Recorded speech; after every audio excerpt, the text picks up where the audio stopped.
musab, dan tidak akan melipur lara orang yang ditimpakan musibah. Tidak ada yang lebih melipur laranya. Pelipur lara tuh obat hati. Kita lagi sedih, ada yang menghibur. Hiburan hati itu. Tak ada yang lebih menghibur hati kita. Orang yang ketimpa musibah melebihi bimisli dzikri man usiba bimisli musibati. Melebihi mengingat-ingat orang yang ditimpakan musibah yang lebih musibahnya daripada dia. Di atas awan masih ada awan, di atas langit masih ada langit. Di bawah lapisan bumi masih ada lagi lapisan bumi lagi. Jadi kalau kita berada di posisi tertentu, kita bukan paling ujung, bukan paling pol. Kita kan paling sering begitu tuh, ngerasanya paling pol aja, paling menderita aja. Kalau lagi jumawa paling seneng aja, paling kaya aja romane. Ya. Kalau lagi kena musibah paling susah aja romane. Lu mah mending. Tahu menang mending, nah dikit-dikit mending, ketemu kawan curhatnya menang mending. Lu mah mending. Bini gua kalau nggak dikasih 200.000 sehari cemberut. Lu mah masih enak. Ya 50.000 jalan cuman paling apa namanya? Kurang pandai berias aja. Masih mending, menang mending lah gitu. Ya lah, ketika kau ada di posisi apapun, maka ada yang lebih dari engkau. Musibah ada yang lebih parah dari engkau. Nikmat ada juga yang tidak diberikan nikmat seperti kau. Begitu. Wah kata. Ya. Jadi kalau lagi sedih, timpakan musibah oleh Allah Taala, semua pasti kena. Apalagi yang udah balik. Yang kadang yang udah balik, yang belum balik aja ada sedih-sedihnya. Ada yang broken home. Ada yang temennya dibeliin ini dia kagak. Ya. Ada yang temen ranking 1 terus ranking 2, ranking 3 dia boro-boro 30 besar aja kagak masuk. Bikin sedih enggak? Bikin sedih ya, ada sedih-sedihnya. Kita lihat sih senang-senang aja gitu. Kemudian pergaulannya jadi kurang bagus, ada cek kurang bagus, padahal itu pelarian dia karena ada kesedihan. Kita aja enggak awas. Seharusnya kita yang tahu, kita temenin apa sih pelajaran yang kurang adik-adik kita tuh. Ya, jangan anggap adik kita tuh bandel aja, nah, atau kawan kita, nah, karena ada sebabnya tuh. Baik. Allahumma sholli ala sayyidina Muhammad. Maka kalau kita lagi sedih, lagi ditimpakan musibah apapun, musibahnya sekecil apapun atau sebesar apapun, kalau kita mau ada senang-senangnya, mau ada terhiburnya hati kita, lihat orang-orang yang musibahnya lebih daripada kita. Banyak. Jangan merasa diri sentralnya dunia, satu-satunya yang hidup, enggak, banyak yang lebih dari kita. Kita lihat ada yang lebih susah dari kita. Kalau kita cari, ada yang lebih susah lagi. Cari lagi, ada yang lebih susah lagi. Cari lagi, ada terus kalau dicari terus. Dan yang paling besar musibahnya, paling puncak manusia, musibahnya paling besar adalah Rasulullah Shallallahu Alaihi Wasallam. Pasti. Maka kenapa sih? Karena musibah itu sekadar ingin menguji kita. Ujian, testing doang. Bukan Allah dolim sama kita dibikin susah, enggak. Allah kok enggak sayang sama saya? Orang lain HP-nya pada bagus-bagus, HP saya kentang sendiri nih. Ya, gimana mau naik immortal? Immortal lagi. Honor mulu ya, honor namanya. Ya. Boncos dah. Allahumma sholli ala sayyidina Muhammad. Enggak, Allah tidak ingin. Wa ma rabbuka bidzallamin lil abid. Tuhanmu tidak zalim kepada hambanya. Enggak ada. Allah Taala itu zalim. Allah pengen ngetes aja. Pengen nguji aja. Ujian naik kelas namanya. Tinggal bagaimana kita jawabnya. Gitu. Baik, Allahumma sholli ala sayyidina Muhammad. Maka ada makalah, apa makalahnya? Innal musibata idza ammat hanat wa idza ikhtassat thaqulat. Musibah kalau ammat, kalau merata musibah. Bukan kita doang yang ketimpaan musibah, hanat, maka jadi ringan rasanya. Wa idza ikhtassat, sebaliknya kalau khusus kepada kita aja, thaqulat, baru rasanya berat. Dulu di Lombok, berapa tahun yang lalu kan gempa. Banyak rumahnya hancur. Lebih daripada itu mungkin di Aceh. Tapi yang saya relate di Lombok, bini saya cerita banyak. Wah, rumah ada yang hancur, paling nggak retaknya juga parah. Orang nggak ada yang berani tinggal di rumah berapa hari, tinggal di jalanan. Cuman gara-gara rata, bukan bini saya doang ngerasain, bukan keluarga doang ngerasain, tapi hampir seluruh orang Lombok ngerasain.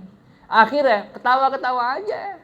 Malah jadi ajang ngumpul-ngumpul ngobrol-ngobrol akbar tuh. Ngobrol-ngobrol akbar di jalanan. Digelar karpet, digelar kasur. Ngobrol situ. Wah, riuh rame. Rasanya ringan. Kenapa? Karena yang ngerasain bukan kita sendiri. Artinya karena kita lihat, oh orang juga kena musibah, bukan saya doang. Gitu.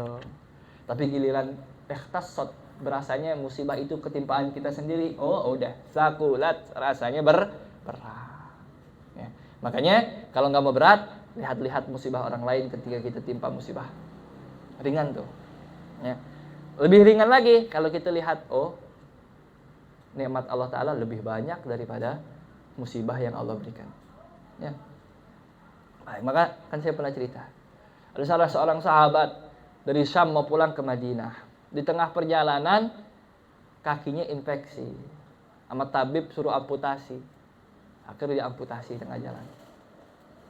Kelar amputasi, lanjutkan perjalanan. Sampai Madinah, dapat kabar berita salah satu dari anaknya yang 4, jadi punya anak 4, satunya meninggal. Apa dijawab? Laqad lakina min safarina hadza nasaba. Oh, sudah hinggap di perjalanan kita rasa capek. Jadi kayak orang habis daki gunung, kayak Darus kemarin kan daki Rinjani. Pasti kan ada capek-capeknya, istirahat dulu. Kata Darus. Kita minum dulu, kita makan dulu, kita apa dulu. Sekadar itu. Laqad lakina min safarina hadza nasaba. Sungguh telah hinggap kepada kita rasa capek dari perjalanan ini. Padahal kakinya diamputasi. Padahal anaknya dicabut nyawanya sama Allah Ta'ala. Orang keheranan. Kok bisa kau setenang itu? Padahal kakimu Allah Ta'ala cabut atuh. Anakmu kau dicabut, diwafatkan Allah Ta'ala. Apa jawab sahabat? Kata sahabat, Allahumma sholli ala sayyidina Muhammad. Allah berikan saya arba'ati atrab. 4 anggota badan. Maksudnya tangan 2, kaki 2. Yang diambil cuma 1, yang disisain 3. Banyakan yang diambil apa yang disisain? Banyakan yang disisain. Banyakan nikmat yang dikasih apa yang diambil? Banyakan yang dikasih. Allah kasih saya anak 4, diambil 1, disisain 3. Banyakan 3 apa tuh? 3. Banyakan yang ditetepin, yang masih dikasih. Ya. Wah, kada. Allahumma sholli ala sayyidina Muhammad. Ahlan wa sahlan para nabi. Ahlan wa sahlan. Assalamualaikum warahmatullahi. Ya. Maka ada kisah lain. Nah, ini hadis Rasulullah SAW. Rasulullah SAW juga begitu. Ustaz, yang benar aja Ustaz. Masuk kita jadi bikin seneng diri dengan cara lihat musibah orang. Berarti kita menari di dalam penderitaan orang dong. Oh, enggak begitu. Bukan kita menari ngenyek orang tersebut karena musibahnya, enggak. Artinya kita tidak lihat orangnya, kita lihat perlakuan Allah Ta'alanya kepada kita dan kepada itu orang. Ya Allah, saya kan lebih banyak kayaknya dosanya daripada dia tuh. Kenapa lebih susah dia daripada saya? Kalau begitu kan kita jadi lebih bersyukur. Seharusnya saya ya Allah yang lebih daripada dia. Dia mah sholat terus. Dia mah puasa juga gak pernah bolong. Lah saya. Kenapa saya lebih ringan musibahnya daripada dia? Ya. Apa jangan-jangan engkau lagi tidak cinta kepada saya? Oh, lebih dahsyat lagi kalau udah wali Allah Ta'ala itu, lihat musibah itu bentuk cintanya Allah Ta'ala kepada dia. Ya, ya Arhamar Rahimin. Baik. Maka ini Rasulullah SAW melakukan juga. Apa Rasulullah melakukan? Ketika ada umatnya Rasulullah SAW ketika perang Hunain pecah ghanimah atau rampasan perang, dibagi-bagi. Ada salah seseorang yang menerima bagian, dia nggak terima. Dia kata apa? Ini pembagian bukan yang Allah kepengenin. Bukan kehendak Allah Ta'ala yang begini nih. Nggak adil. Gitu. Sampai berita itu kepada Rasulullah SAW. Dikata Rasulullah pembagiannya tidak adil. Apa Rasulullah dengar itu jawabnya? Rahmatullahi ala Musa. Rahmat Allah Ta'ala, kasih sayang Allah Ta'ala kepada Musa alaihissalam. Sungguh Allah Ta'ala sayang sama Nabi Musa. Kata Nabi Muhammad. Qad uziya bi aktsar min hadza fasabar. Nabi Musa udah dinistakan, dihinakan, dicaci maki, direndahkan lebih daripada ini, tapi dia sabar. Nabi Musa kan begitu. Kata Nabi Musa alaihissalam, Bani Israel ente pengen menang dari Firaun, ayo masuk ke Mesir nih, ke negeri ini. Allah suruh begitu. Oh enggak. Fi hajabbarin, di sana ada kaum bengis, saya enggak berani. Engkau aja sama Tuhanmu perang sana, syuk. Sama umatnya digituin. Ibaratnya mah. Iya, sama umatnya, sama nabinya pengen kebaikan buat umatnya malah goro-goro, enggak, saya enggak peduli, kamu aja sana, syuk. Lebih parah daripada Nabi Muhammad SAW. Kata Nabi Muhammad SAW dalam hal ini, ya. Nah, karena Nabi Muhammad cuma dibilang nggak adil aja. Oh ini nggak mau nurut sama sekali. Kalau Muhammad masih ikut perang tuh, buktinya ada ghanimah dibagi. Nabi Musa perang aja ogah. Akhirnya rahmatullah ala Musa. Allah sayang banget sama Musa. Nah, tapi lihat sayangnya karena musibahnya lebih besar. Nah, baik. Maka ada kisah lagi. Katakan Zakar al-Utbah annahu kana masyan. Ada namanya Syekh Al-Imam Al-Utbah. Ya. Annahu kana masyan fi syawari'il Basrah. Beliau suatu ketika pernah jalan di jalan-jalan yang ada di kota Basrah, Baghdad. Ya. Irak. Wa idza imra'atun min ajmalin nisa wa alfarihinna tula'ib syaikhan samjan qabihan. Dilihat ada perempuan cantik jelita, bahkan seumur hidup perempuan yang paling cantik dilihat itu. Secantik-cantiknya wanita. Dilihat lagi bermain-main, bercanda-canda, bersenda gurau dengan seorang tua yang jelek rupanya, enggak karuan. Enggak enak dilihat. Perempuan begitu cantiknya bermain-main, bercanda-canda, senda gurau dengan orang tua, sudah tua, nggak enak dilihat, jelek dan sebagainya. Bercandanya bayangin kayak film India tuh, ya, teng, ya kan, main bercanda begitu, ya. Tapi kontras sekali, secantik-cantik wanita ketemu seburuk-buruk orang tua, wajahnya. Baik, apa lanjut ceritanya? Fakullama kallamaha dhahikat fi wajhihi. Ketika orang tua itu ngajak ngomong itu perempuan, diketawa perempuan itu. Diajak ngomong ketawa. Berarti kan matching banget. Chemistry-nya ketemu banget, klop. Bahasa kita mah jodoh banget tuh. Iya. Berapa banyak suami istri asal ngomong dikit berantem, akhirnya cabut kemana. Besok ngomong lagi berantem. Nih enggak, ngomong dikit ketawa, ngomong dikit senang, padahal kontras. Apa lanjutnya? Fadanautu minha wa qultu laha. Saya deketin itu perempuan, mendekat gitu. Lalu saya tanya, apa? Man yakunu hadza minki? Emang ini laki-laki tua ini siapa bagimu? Kok engkau begitu banget sih sama dia? Ditakar apa ya? Kalau bapak masa begini banget. Kalau suami, masa suami makin masalah gitu. Makin enggak percaya lagi. Ditanya begitu. Apa jawab? Faqalat huwa zauji. Dijawab itu perempuan, ini suami saya. Kaget. Siapa? Si Utbah ini kaget. Suaminya. Wa qultu laha. Dijawab, kaifa tasbirina ala samajatihi wa qubhihi ma husniku jamali. Kok kamu sabar banget sih? Kok kamu bisa sebegitu sabarnya menghadapi, mohon maaf, wajahnya yang tidak rupawan, wajahnya yang tidak karuan, Padahal engkau begitu cantiknya. Kalau engkau mau dapat pemuda yang lebih ganteng, lebih kaya, lebih mapan, bisa. Kok engkau sabar banget ketemu dia? Apa jawabnya lagi? Inna hadza minal ajab. Faqalat, ya hadza. Wahai fulan. Yang nanya tuh si Utbah. Dijawab sama perempuan tadi. Wahai fulan. Ruziqa misli fasyakar. Wa ana ruziqtu mislahu fasabart. Dia dikasih rezeki seperti saya. Yang kau bilang perempuan cantik jelita. Fasyakar, dia bersyukur, alhamdulillah. Dan saya dikasih rezeki seperti dia, fasabar. Saya dikasih suami seperti dia, saya sabar. Lalu apa? Wasyakur wassabur min ahlil jannah. Orang yang bersyukur dan orang yang sabar semuanya masuk surga. Masa saya nggak senang orang saya sama dia masuk surga nanti? Maka dia tidak dilihat pakai mata zahir, yang dilihat batin, apa yang Allah siapkan buat saya yang sabar, buat dia yang syukur. Saya tetap bersolek, saya tetap berias supaya dia makin syukur. Akhirnya surga Firdaus. Saya ngelihat dia, biarin tadi jelek sekaru-karuannya, biarin kagak mandi dah, biar saya makin sabar. Surga Firdaus. Ketemu kita berdua di sana nanti. Iya.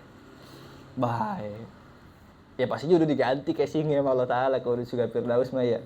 Kan nggak sabar-sabar lagi, senangnya doang nanti kalau di surga Firdaus mah. Ada. Apa? Afala ardo bima qasamallahu li? Masa saya nggak ridho, nggak puas atas apa yang Allah berikan kepada saya? Yang di surga itu melalui dia. Wahada. Fa'ajazani jawabuha. Saya nggak bisa jawab ya. Kata si yang cerita Utbah. Saya nggak bisa jawab. Bener omongannya. Saya aja selama ini tersilap. Saya lihat pakai mata saja. Baik. Allahumma shalli ala sayyidina Muhammad. Maka itulah dia bagaimana kita melihat apa yang Allah gulirkan kepada kehidupan kita ini. Ya. Jangan melulu lihat lahirnya, ingat-ingat lihat batinnya. Musibah pasti datang. Mesti itu mah keniscayaan. Nggak ada satu orang pun di dunia ini yang kalau kita lihat katanya tenang-tenang saja, enak-enak saja, senang-senang aja. Hatta itu yang punya pik katanya 9 naga apa segala macam. Ada sedihnya, ada galaunya, ada susahnya mereka. Ya, sama yang kita lihat kayaknya sulit banget. Ya Allah, badannya kurus, tinggal di jalanan. Kadang kita lihat ngorek-ngorek tong sampah, mohon maaf. Jangan-jangan dia orang paling senang. Ya, mohon maaf sekali. Orang gila tuh jarang banget kita lihat ngantri di rumah sakit ya. Maksudnya jarang dengar kita orang gila sakit. Gitu. Parah sakit, operasi apa segala macam. Ya ujung-ujungnya paling enggak ada yang mati gitu. Cuman sakit parah tuh kita jarang dengar. Kenapa? Ya karena nggak ada pikirannya, seneng aja dia. Pikirannya udah dicabut. Justru kita sedih-sedih gara-gara kita banyak mikirin sesuatu yang seharusnya nggak usah kita pikirin. Itu ya begitu. Jadi ingat-ingat musibah mah pasti. Kecilkah kita, besarkah kita? Kalau kita lagi sedih, lagi galau, maka ingat-ingat ada yang lebih galau dari kita, ada yang lebih susah dari kita, ada yang lebih ditimpa musibah dari kita. Lalu habis itu ingat-ingat syukuri nikmat dengan cara lihat kebalikannya. Bagaimana kalau saya buta? Bagaimana kalau saya miskin? Bagaimana kalau saya nggak punya rumah? Bagaimana kalau orang tua saya meninggal? Bagaimana kalau kaki saya lumpuh? Bagaimana resapi satu persatu. Lama-lama kau lihat keindahan Allah Ta'ala. Kenapa? Kau lihat keindahan Allah Ta'ala. Bagaimana tindak indah Allah Ta'ala berikan nikmat begitu banyak kepada kita. Padahal kita senantiasa tiap hari khianat sama Allah Ta'ala. Manusia kita bela-belain, kita ajak ngomong ramah, kita ngomong sakitin hatinya. Kalau bisa mah biarin kita yang sakit, orang jangan sampai sakit gara-gara kita. Kita kata gitu, kita ngorangin orang banget. Tapi Allah Ta'ala seringan kita khianatin. Ya. Allah ya, mudah-mudahan ada manfaat ya dari kalam Imam Haddad ini. Mudah-mudahan kita lagi jadi lebih istiqamah dalam mengolah batin kita, bersyukur kepada Allah Ta'ala, bersabar ketika diuji, dites oleh Allah Ta'ala, dan kita tahu hasilnya adalah nikmat manis, yaitu surga dan ridhonya Allah Subhanahu Wa Ta'ala. Amin ya rabbal alamin. Sebelum saya tutup, mari silahkan pertanyaan, baik yang sudah